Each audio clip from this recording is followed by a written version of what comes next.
फिक्र मत करो जोया, मैं जुमाना के घर पर हूँ। क्या मतलब मेरा यहाँ क्या काम? मैं बचाने आई हूँ। तुम्हारे भाई ने मुझे कहा था। थोड़ा चिल्लाकर बात की ना, सोचा गला साफ कर लो। समझ गई ना तुम?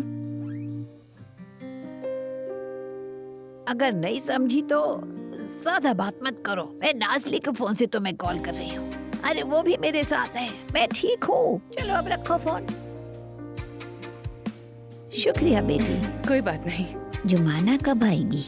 वो तो बस थोड़ी देर में यहाँ पहुँच ही जाएंगे, मगर अगर मैं आपको 5 मिनट के लिए अकेला छोड़ दूँ तो मलाहत आंटियाँ माइंड तो नहीं करेंगे ना? मुझे रेडी होना है। हाँ हाँ, तुम जाओ, अपना काम निपटा लो।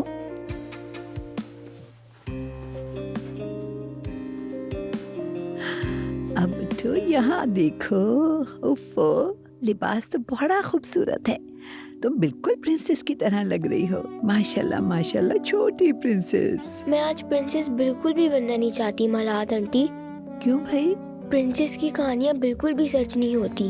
अगर वो कहानियाँ सच होती तो आज सुजान भाई और आपा की शादी हो जाती, क्योंकि प्रिंसेस की शादी एक प्रिंस से ही होती है। जब तुम जिद करती हो तो किसी की भी नहीं सुनती। बैठ जाओ। लड़की, मेरा हेयर स्टाइल तुमसे ज्यादा ब्राइडल स्टाइल लग रहा है। कम से कम तुम 2 लटे ही निकलवा लेती तो क्या चला जाता तुम्हारा।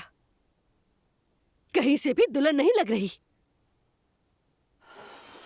गुल ने भी वहां मुंह बना लिया था, उसे जरा पसंद नहीं आया। ऐसे ही सही है फातिमा आपा, ज्यादा की जरूरत नहीं।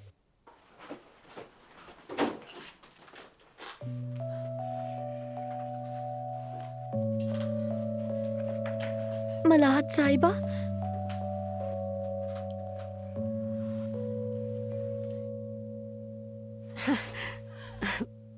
मलाहत साहिबा, खुश आमदीद। यहाँ कैसे आना हुआ आपका?